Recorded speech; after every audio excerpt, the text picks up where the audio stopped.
क्या आप perfectly normal हो, आपके ईयरली हेल्थ चेकअप भी नॉर्मल है, लेकिन आपकी खून की नसें धीरे धीरे ब्लॉक हो रही है, जो एक साइलेंट किलर की तरह काम कर रही है? ऐसे हो सकता है? डेफिनेटली ऐसे हो सकता है, जिसे हम एथेरोस्क्लेरोटिक ब्लॉकेजेस कहते हैं। अपनी उम्र जैसे बढ़ती है, वैसे खून के नसों के अंदर धीरे धीरे कैल्शियम और फैट का जमा होना चालू हो जाता है। मैं हूँ डॉक्टर सागर सातपुते, SLVC क्लिनिक वाशी, नवी मुंबई से।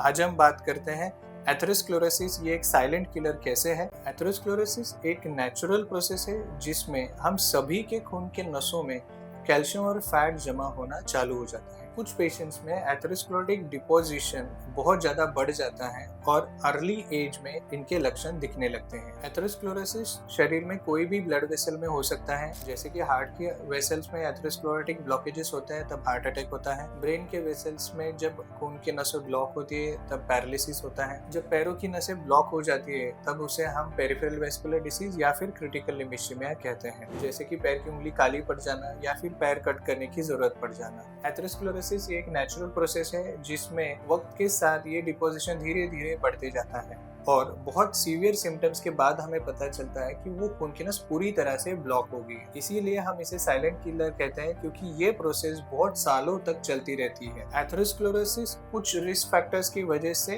बहुत अर्ली स्टेज में भी दिख सकता है, जैसे कि डायबिटिक पेशेंट्स जो एक्सेस सॉल्ट कंज्यूम करते हैं, जो स्टीरॉइड्स कंज्यूम करते हैं, और कुछ अलग रिस्क फैक्टर्स है जिसमें एथेरोस्क्लेरोसिस का स्पीड बढ़ जाता है और खून की नसें अर्ली एज में भी ब्लॉक हो जाती है। एथेरोस्क्लेरोसिस नेचुरल प्रोसेस होने के बाद भी क्या हम उसका स्पीड रोक सकते हैं? डेफिनेटली। एथेरोस्क्लेरोसिस हर किसी में होता है, लेकिन उसका प्रोग्रेस हम रोक सकते हैं। Regular walking, exercise, healthy diet एक सिंपल मेथड है जिसकी वजह से हम एथेरोस्क्लेरोसिस के स्पीड को रोक सकते हैं। एथेरोस्क्लेरोसिस का स्पीड बढ़ने के लिए प्रमुख रिस्क फैक्टर है टोबैको कंजम्पशन, यानी कि स्मोकिंग या फिर तंबाकू खाना। अगर आप कोई भी फॉर्म में तंबाकू सेवन करते हैं तो एथेरोस्क्लेरोसिस का स्पीड बढ़ जाता है और खून के नस का साइज भी कम हो जाता है। ऐसे केसेस में हमें कम उम्र में भी खून के नसों के ब्लॉकेजेस दिख जाते हैं और इनकी सीवियरिटी बढ़ जाती है। तो तंबाकू सेवन कोई भी फॉर्म में हो, उसे ग्रेजुअली कम करना और इवेंचुअली बंद करना ये बहुत जरूरी है खून के नसों के ब्लॉकेजेस को रोकने के लिए। So friends, regular exercise,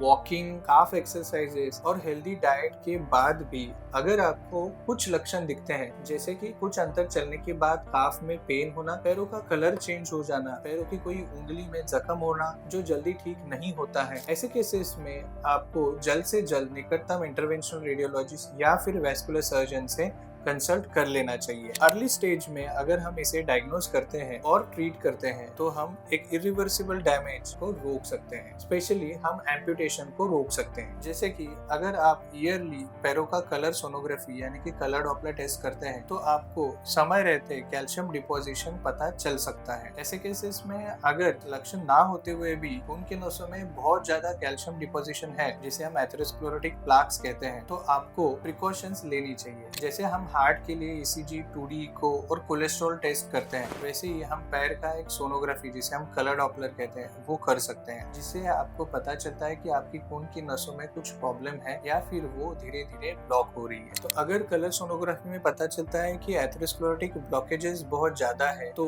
interventional radiologist या वैस्कुलर सर्जन आपके पैरों की एंजियोग्राफी करते हैं, जरूरत पड़ने पे एंजियोप्लास्टी या फिर बाईपास करते हैं। सो फ्रेंड्स, एथेरोस्क्लेरोसिस ये एक स्लो डिसीज है, ये हम सभी को होने वाला है, लेकिन हम इसका स्पीड रोक सकते हैं। ऐसे पेशेंट्स ने 40 एज के बाद ईयरली हेल्थ चेकअप के साथ में पैरों के ब्लड वेसल्स का चेकअप करना भी जरूरी है। इससे आप उस डिसीज को जल्दी पहचान सकते हैं और उसकी ट्रीटमेंट जल्दी चालू कर सकते हैं।